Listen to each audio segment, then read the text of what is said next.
krátkej diskusii na fóre vás vítam pri sledovaní videa, kde sa vám pokúsim priblížiť jednoduché chytanie z klasického nafúkovacieho člna na jednej slovenskej zväzovej vode a ukázať, že víkendové chytanie kaprov sa dá v pohode stráviť aj v klasickom nafúkovacom člne, ako je Kolibri, Storm, Bark a tak ďalej, za predpokladu, že máte menej ako 180 cm na výšku a hlavne ak máte vášeň a odhodlanie.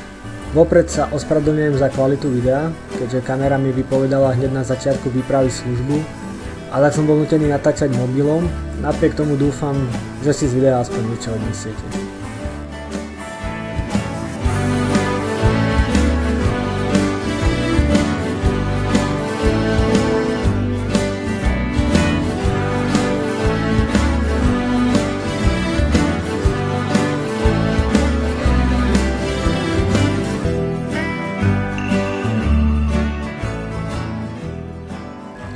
Na zostrihoch môžete práve teraz vidieť hľadanie lovného miesta a lokalizáciu kaprov. Kapre sa mi podarilo celkom úspešne nájsť, po pár hodinách som mal približne zmonitorovaný ich pohyb a dovolím si povedať, že som našiel aj cestičky, po ktorých sa pohybovali a na ktorých, ako ďalej uvidíte sami, som ich dokázal aj pár chytiť.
V tejto časti videa môžete vidieť jeden z chodníčkov kaprov a spôsob, ako som na ňom krmil. Vždy to bola hrst peliet a 2 hrste boilies k jednej montáži. Ako ste mohli vidieť, pozadí sa dokonca jeden kapor myhol, takže s výberom miesta som bol spokojný.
Teraz vám ukážem miesto, ktoré som si zvolil na lov, ukotvenie, respektíve prichytenie jedného stabilného člnu a druhého mobilného člnu k nemu pomocou lana a horolezeckých karabiniek.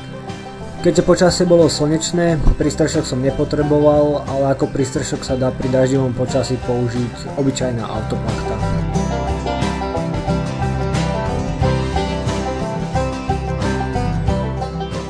Ako vidíte, miesto som si vybral v hĺbke asi 70 cm, no neskôr pre pokles hladiny som sa musel sťahovať, čo vidieť aj v ďalšej časti videa.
Čeln musel byť pevne prichytený, pretože väčšina zdolávačiek bola práve z neho.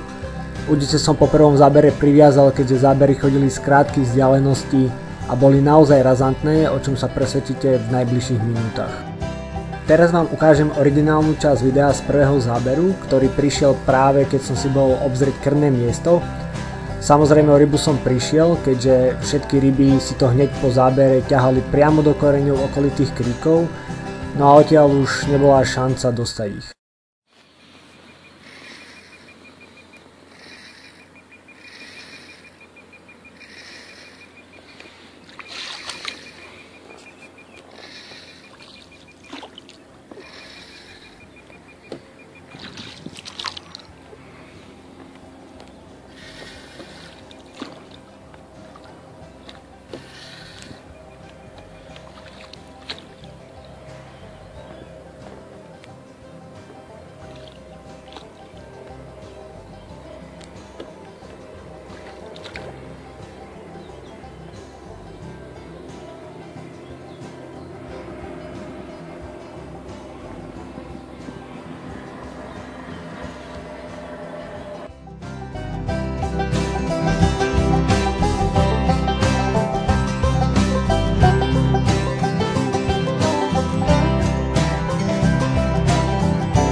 Keďže som chytal tesne popri koreňoch kríkov a zábery boli dosť razantné, cievky som musel dať na doraz a udice tým pádom, ako vidíte, som musel priviazať.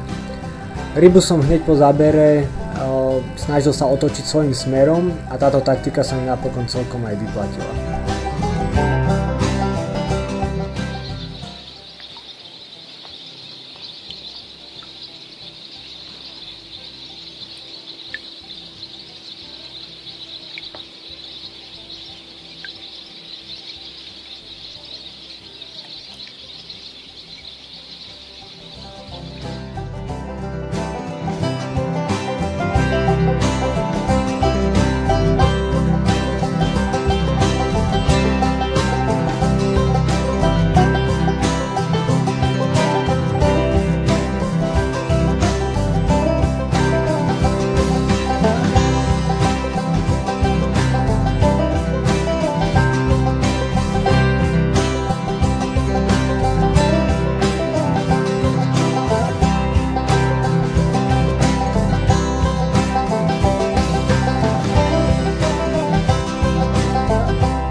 Aj keď som chytal maximálne 15 metrov od lode, takmer vždy som si montáže zavážal. Bolo to hlavne kvôli vysokým trávam a vždy som chcel svoju montáž mať presne na mieste a mať istotu, že nebude niekde v tráve zachytená alebo zamotaná. Problém však nastal v noci, keď už v trávach som nevedel presne nájsť čisté miesta, a tak som sa rozhodol zbytočne krmné miesto neplášiť a začal som montáže nahadzovať. No a ako malú poistku som preto používal PVA punčochy, ktoré ako tak vedeli zabrániť zachyteniu montáže do trávy.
Aj keď som na tejto výprave nakoniec nechytil žiadnu kapitálnu rybu, úplne som si užil celý víkend a aj celú rybačku na člne.